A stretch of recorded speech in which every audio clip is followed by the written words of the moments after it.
이 비천한 종이 있었습니다. 우리 사랑하는 성도들과 유튜브 방송을 시청하시는 세계 만민 여러분에게 샬롬으로 인사드리면서 오늘도 하나님의 말씀을 창세기 29장 21절 말씀드리겠습니다. 야곱이 라반에게 이르되 내 기한이 찼으니 내 아내를 내게 주소서. 내가 그에게로 돌아가겠나이다. 아멘.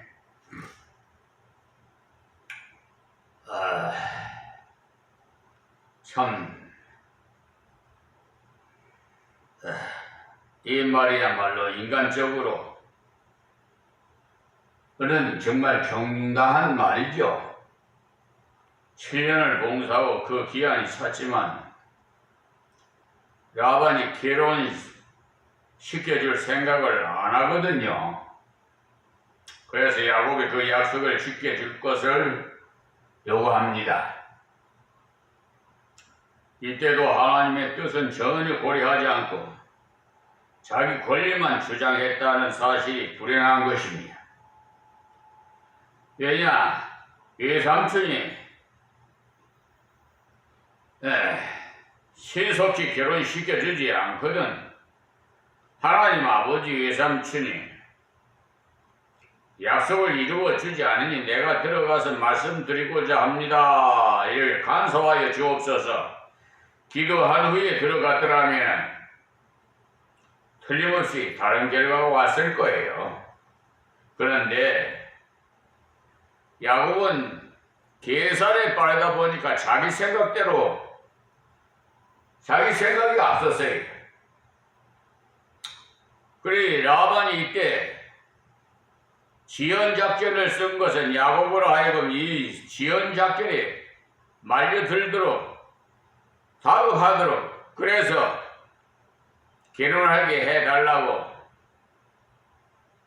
할 때 레아를 주면 별 탈이 없을 것이다 라는 라반도 야곱에게 지지 않을 정도로 계략이 많은 사람이 품삯을 10번이나 받고 왔다는 것을 보면 계산이 굉장히 빠른 사람이 계산적으로 살면 계산 빠른 사람에게 걸려서 골탕을 당합니다. 그러나 하나님을 의지하고 믿음으로 살면 어리석은 자 같으나 지혜롭게 인도해 주시는데 내 능력과 지식을 자랑하면서 걸어가면 되게 그와 같이 사람에게 당하고 깨닫도록 하나님께서 하십니다. 하나님께서 우리를 채찍질할 때도 깨닫도록 하시기 때문에 그 방면을 간섭하십니다. 야곱은 속임수가 능란했어요. 그래서 속임수가 그 한 단수 높은 라반에게 걸려서 속았지요. 이렇듯이 인간적으로 나가면 그 버릇을 고치기 위해서 하나님께서 인간적인 수단을 쓰는 자와 만나게 하시고 그를 통해서 깨닫게 하신다는 사실을 유념해 주시기 바랍니다. 자, 22절에요. 라반이 그곳 사람을 다 모아 잔치하고, 그러니까 성대한 잔치를 베풀었다는 건데 우리도 결혼할 때 많은 손님을 초청하는데 왜 그러는지 아십니까? 하나님과 증인들 앞에서 서약함으로 공적인 인정을 받게 하기 위한 것 때문에 속닥하게 둘이서 살짝 결혼해 버린다면 합당한 것이 아니에요. 이때 라반도 큰 잔치를 베풀었어요. 사람들 다 모인 가운데 레아와 결혼시켜 버리면 야곱 자기가 어떻게 할 것이냐는 계산이죠.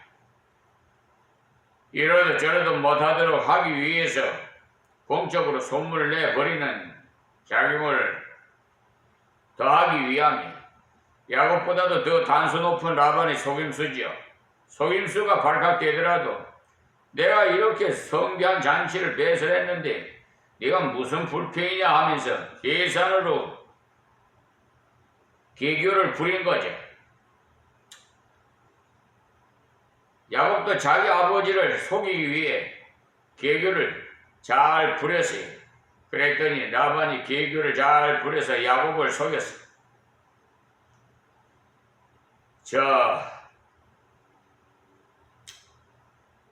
대한민국 사법부 대법원에서 대법관인 서경환, 김선수, 노태하, 오정미 같은 분들, 그런 분들이 계교를 부려온 것이, 그런데 속아 넘어가야 되는데 속아 안 넘어가거든요. 왜 그럴까? 내 아내 하나님, 내 아버지 하나님이시고 나의 변호사는 예수님이시기 때문에 우리 아버지 하나님은 여러분의 생각까지도 꿰뚫어 보고 있어요. 무슨 생각을 하고 있는지,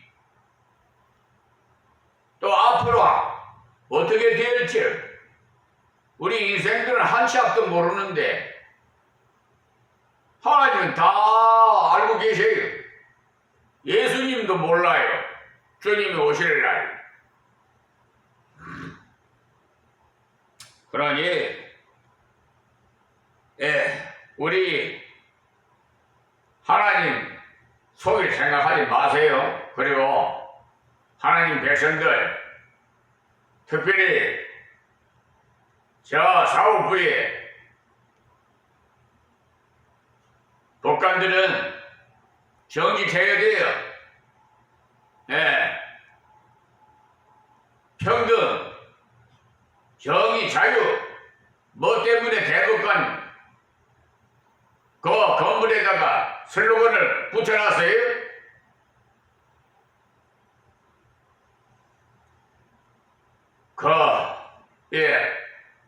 걸맞는 행위를 하시기 바랍니다. 이때 결혼 풍습으로는 신랑 집에서 많은 예물을 가지고 와야 합니다. 그런데 처갓집에서 전부 해 주었으니까 입막음을 하기 위해서라도 성대한 장치를 베풀었던 것이에요.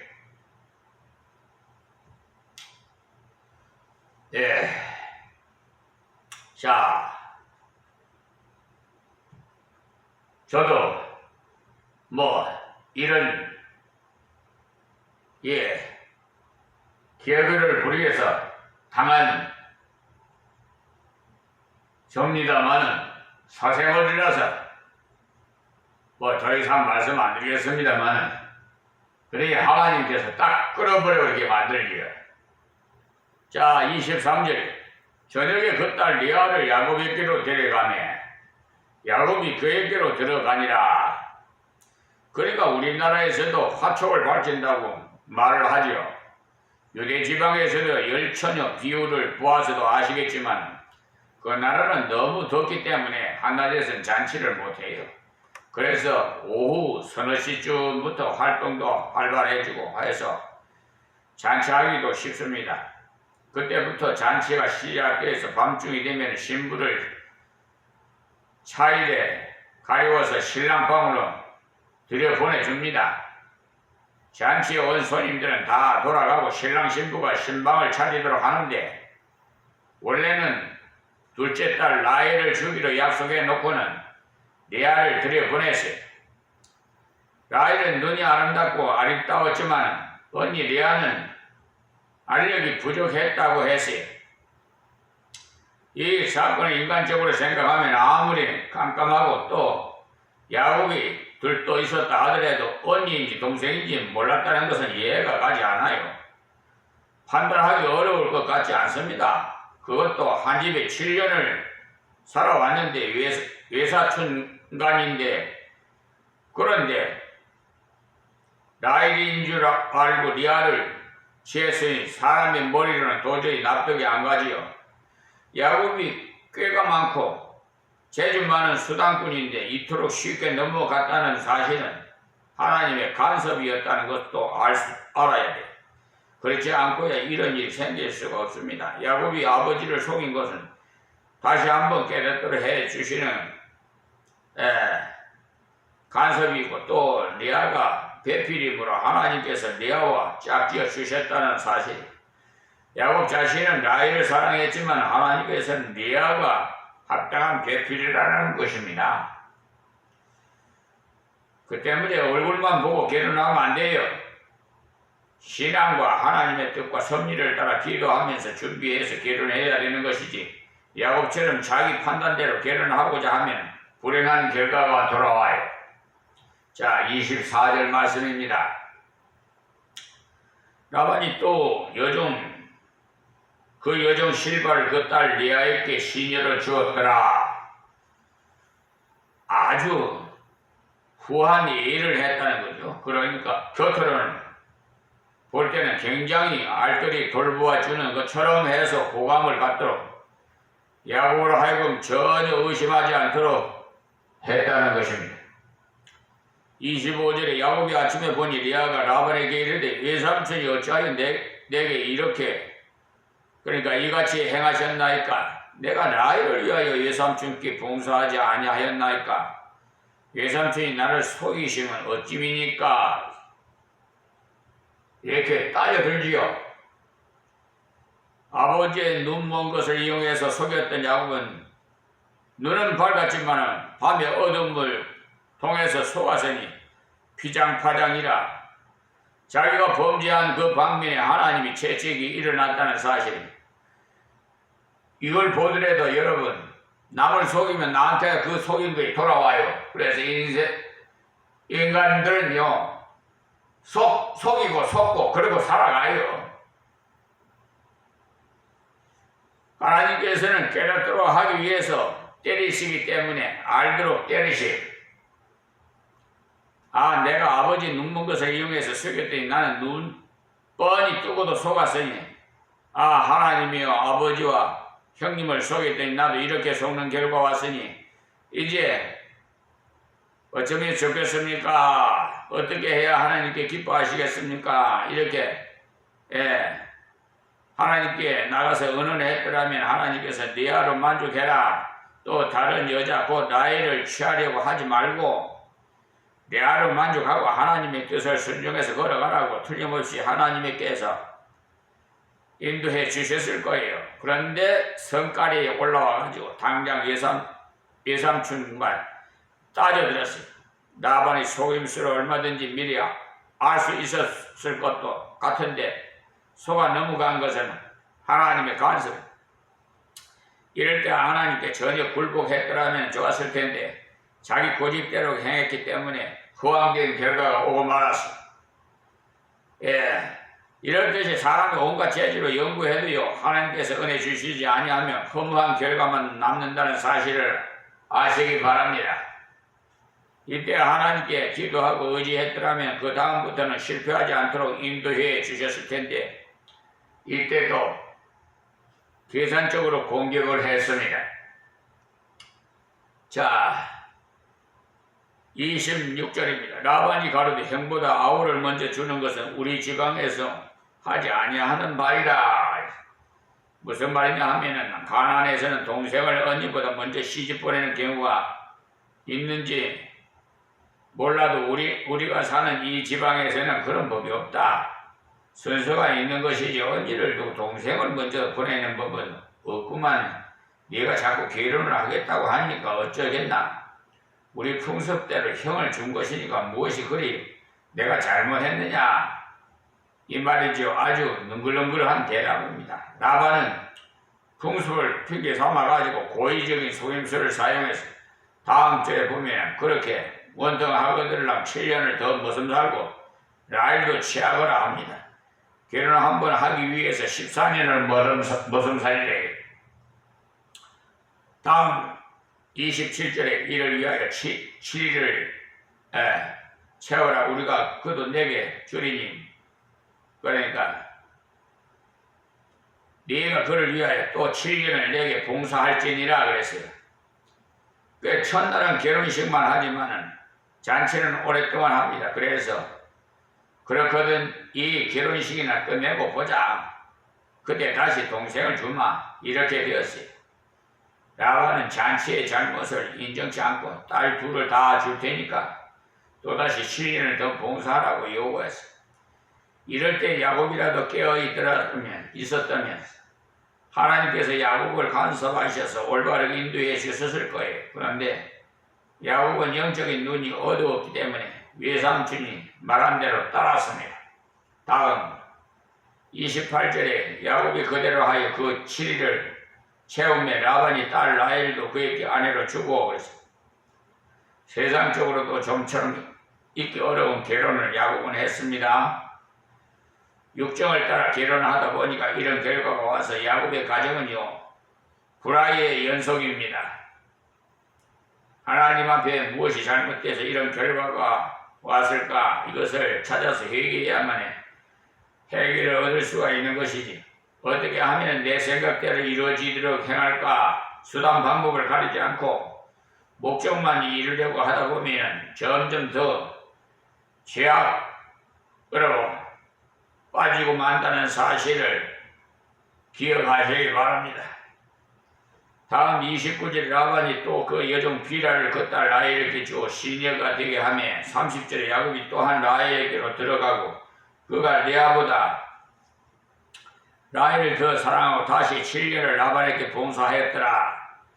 그러니 야곱이 라헬을 취함으로써 아내가 둘이 됐죠. 그런데 라반이 후한 대접으로 딸에게 준 종들이 나중에는 야곱의 첩이 되어버렸어요. 그러니 그것이 라반의 괴로움이 되기도 했어요. 물론 딸들이 한 짓이지만 부모가 볼 때 정말 가슴 아픈 일 아닙니까? 어떤 사람은 잘못 생각해서 야곱이 축복을 많이 받았다고 하더니 마누라가 4명이나 되고 그러니 마누라 둘이라고 죄가 지었다고 말할 것은 없다 하고 어리석은 말을 합니다. 성경을 보는 각도가 다 잘못되면 그런 어리석은 말을 한다는 말. 31절에서 35절까지는 야곱의 결혼 생활을 통해서 하나님의 뜻을 더욱 밝혀주시고 계시는데 다음 시간을 기대하시기 바랍니다. 오늘 여기서 말씀을 맺겠습니다. 하나님 고맙고 감사합니다. 주신 말씀 다 귀 있는 자는 들어서 복받게 하여 주시옵시고 바른 길로 인도해 주시고 첫째 가정이 화목해야 또 모든 것 범사에 다 형통하고 세상도 밝아질 줄 믿습니다. 하나님이여 이 나라 이 백성을 구보 살펴 주시옵시고 가정마다 신앙적인 가정으로 하나님이 이루어 주시옵소서. 예수님의 이름으로 기도합니다. 아멘. 아멘.